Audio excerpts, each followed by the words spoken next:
नमस्कार मेरे प्यारे दोस्तों, मैं आपकी दोस्त लक्ष्मी श्रीवास्तव। और जैसा कि आप जानते हैं कि मैं एक टैरो रीडर हूँ और एक न्यूमरोलॉजिस्ट हूँ। और मैंने आपसे पिछले वीडियो में वादा किया था कि हम अगले वीडियो में चक्रास पे बात करेंगे, चक्रास हीलिंग पे बात करेंगे। तो चलिए स्टार्ट करते हैं। हम ये देखते हैं कि ह्यूमन बॉडी में एक इंसान का जो शरीर है उसमें कुछ एनर्जी पॉइंट्स हैं। उन एनर्जी पॉइंट्स को ही हम चक्रास बोलते हैं। ठीक है, तो एक ह्यूमन बीइंग की एक बॉडी में 7 चक्रास होते हैं, 7 चक्र होते हैं जो ऊर्जा के सोर्स हैं, जो ऊर्जा के स्रोत हैं, जहाँ पर हमारे शरीर की सारी ऊर्जा जो है वो इकट्ठी होती है। और इन चक्रों के अलग अलग नाम हैं, अलग अलग रंग हैं और अलग अलग काम हैं। तो हम जानेंगे आज अपने चक्रास के बारे में। हमारे शरीर की जो सारी एनर्जी है, हमारे शरीर का जो सारा प्रोसेस है, वो इन चक्रास की एनर्जी पे बेस्ड होता है। तो हम कैसे जानेंगे कि हमारा कौन सा चक्रा ब्लॉक है, हमें कौन से चक्रा पे मेहनत करने की ज़रूरत है, कहाँ पे ध्यान करने की ज़रूरत है। तो चलिए जानते हैं इसके बारे में। देखिए, ह्यूमन बॉडी में 7 चक्रास होते हैं। सबसे पहले हम नीचे से स्टार्ट करते हैं। सबसे पहला चक्र जिसका नाम है मूलाधार चक्र। देखिए, मूलाधार चक्र का रंग लाल रंग का होता है। मूलाधार चक्र आपके मूल को, यानी कि आपके आधार तत्व को रिप्रेजेंट करता है। आप अर्थ से, आप अर्थली मटेरियल से कितने ज़्यादा जुड़े हैं, कितने ज़्यादा स्टेबल हैं, इस बात को हमारा मूलाधार चक्र हमें बताता है। मूल आधार, जैसा कि इसके नाम से ही प्रकट हो रहा है कि हमारा रूट, जो मूलाधार चक्र को रूट चक्र भी बोलते हैं, यानी कि ये हमारे बेस को दिखाता है। ये जिसका जितना बढ़िया होगा, हमारा ज़मीन से जुड़ाव, यानी कि हमारी रूट से जुड़ाव उतना ज़्यादा होगा। और हम इस बात को समझ के चलेंगे कि हमारी इंडिविजुअलिटी क्या है। हम इस संसार में हमने जन्म लिया है, तो हमारी इंडिविजुअलिटी क्या है, हमें क्या करना है, हमारा उद्देश्य क्या है। तो ये सारी चीज़ें आपकी बैलेंस होती हैं आपके मूलाधार चक्र से। और ये कहाँ सिचुएटेड होता है, तो ये हमारे बॉडी के जो हमारे जननांग हैं उनके पीछे कह सकते हैं हम, कि वहाँ पर रीढ़ की हड्डी के बिल्कुल नीचे आप जाओगे तो वहाँ पर होता है। दूसरा है हमारा मूलाधार चक्र के बाद जो दूसरा चक्र आता है उसको हम बोलते हैं स्वादिष्ठान चक्र।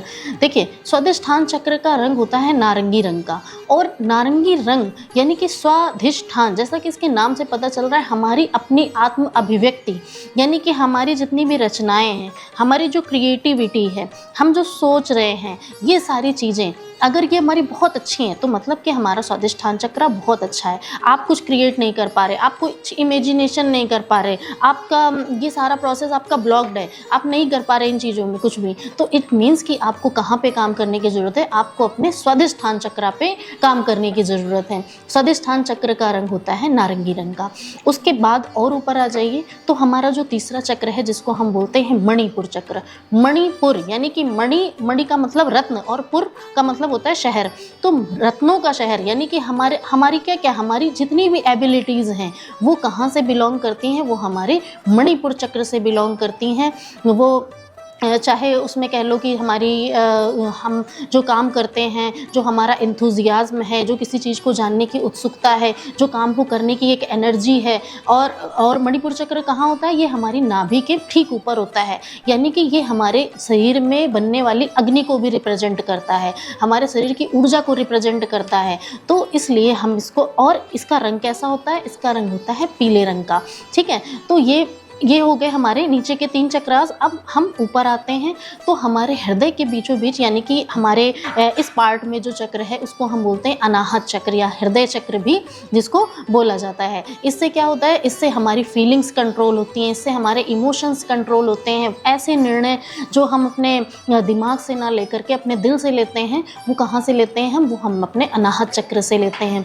और हम देखते हैं कि कुछ लोग मेंटली बहुत ज़्यादा फ्लो में बह जाते हैं, बहुत ज़्यादा भावनाओं में बह जाते हैं, लोगों से इतना ज़्यादा अटैच हो जाते हैं कि उसको छोड़ के जाने के बाद कई बार ऐसा होता है, ब्रेकअप के बाद इंसान बिल्कुल टूट जाता है, बिल्कुल अंदर से बिखर जाता है। तो क्या हुआ, उसका अनाहत चक्र जो है वो डैमेज हुआ, उसका अनाहत चक्र ब्लॉक हुआ।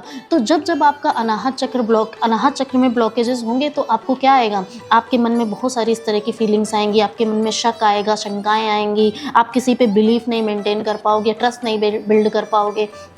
ठीक है, तो इससे अब हम इससे आगे चलते हैं। इससे ऊपर जो हमारा चक्र है, जिसको हम थ्रॉट चक्र भी बोलते हैं, ये है विशुद्धि चक्र।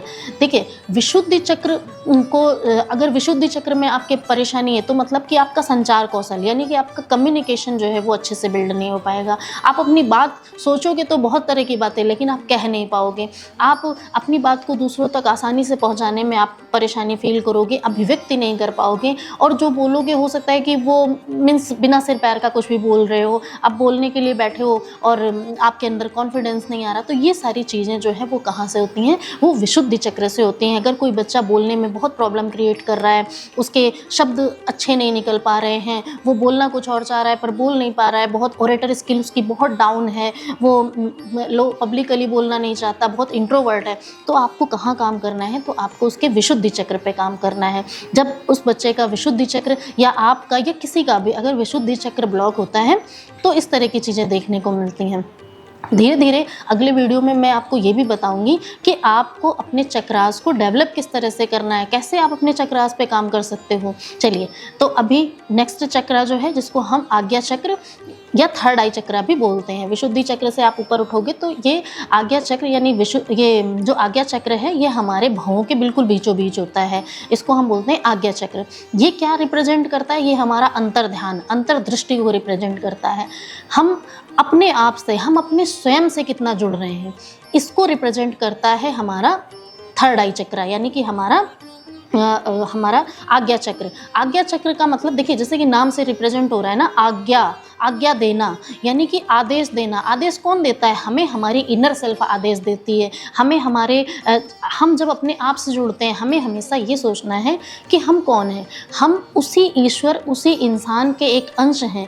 उन्हीं का हम सभी के अंदर उन सभी का एक एक अंश है, और जो वो हमारे अंदर का एक अंश है वो हमें जब इंट्यूशन देता है, वो हमें जब कुछ बताने की कोशिश करता है तो हमें उसके साथ जुड़ना है। हमें उस इनर सेल्फ को इतना मजबूत करना है कि अंदर से आने वाली इंट्यूशंस जो हैं वो हमें पता चलने लग जाए कि वो इंट्यूशन हमसे क्या कहना चाहती होता है ना। आपने देखा है कि जब थर्ड आई चक्र किसी का बहुत स्ट्रांग होता है, उसने मेडिटेशन किया होता है, और कैसे बिल्ड होता है थर्ड आई चक्र, मेडिटेशन से बिल्ड होता है। आप जितना ज़्यादा एक चीज़ के ऊपर ध्यान एकाग्रचित करेंगे, आप एक बिंदु को जितना ज़्यादा देखेंगे और जितना ज़्यादा एक ही थॉट पे अपने रहेंगे, उतना ही ज़्यादा आपका आज्ञा चक्र जो है वो बिल्ड होता जाएगा। और जैसे जैसे आपका आज्ञा चक्र बिल्ड होगा तो आप ये देखोगे कि आप अपने आप से कितना ज़्यादा जुड़ रहे हो, आप अपने इंट्यूशंस से कितना ज़्यादा जुड़ रहे हो। होता है ना, बहुत इंट्यूटिव कोई पर्सन होता है, किसी को देजा वू होता है, आपको लगता होगा कि अरे ये तो पहले हो चुका है। देजा वू क्या होता है, आप जानते हो देजा वू के बारे में?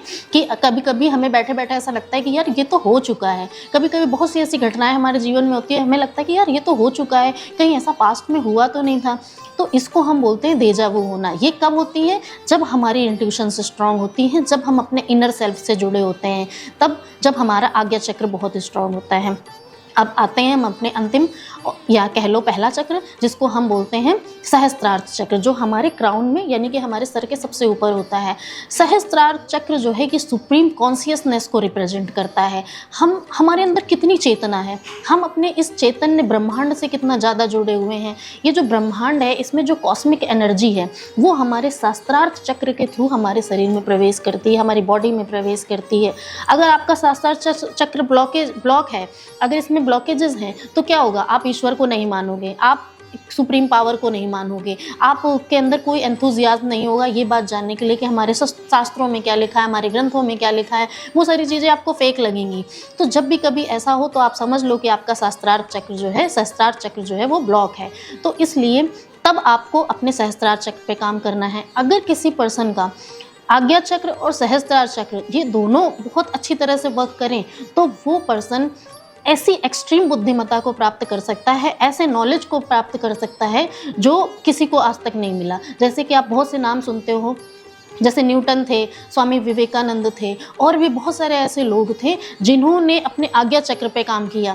जैसे कि विवेकानंद के बारे में आप जानते हो, विवेकानंद जहाँ भी बैठते थे सिर्फ मेडिटेशन करते थे, उन्होंने ध्यान किया, उन्होंने हर समय मेडिटेशन किया। और जैसे मैंने आपको बताया कि मेडिटेशन करने से हमारा आज्ञा चक्र स्ट्रांग होता है। और उस टाइम पे उन्होंने वो स्पीच दे दी थी शिकागो में, जो आज भी लोग सुनते हैं, जो उस टाइम की सबसे उस टाइम की तो छोड़ दीजिए, आज के टाइम में भी सबसे इंस्पिरेशनल स्पीचेस में से एक है। न्यूटन ने अपने मेडिटेशन पे काम करके एक ऐसा कुछ कर दिखाया जो आम लोग नहीं कर पाए। तो ये एक्सट्रीम बुद्धिमत्ता कहाँ से आ गई? हम सभी के बीच में से उठ के कोई एक इंसान ऐसा कैसे बन जाता है? कोई एक पर्सन ऐसा कैसे बन जाता है? क्या आपने कभी सोचा है? तो काम कीजिए अपने चक्रास पे, काम कीजिए अपने ब्लॉकेजेस पे। अगर आप अपने शरीर को अच्छी तरह से जान गए, आप अपने मन को अच्छी तरह से जान गए, आप अपने चक्रास को अच्छी तरह से जान गए, जिस दिन आप अपने आप को उस सुप्रीम पावर के साथ कनेक्ट करना शुरू कर देंगे, उस असीम चेतना के साथ जुड़ना शुरू कर देंगे, उसी दिन से आप इस संसार को समझ जाएंगे, आप अपने आप को समझ जाएंगे। आज के लिए बस इतना ही। बहुत बहुत धन्यवाद।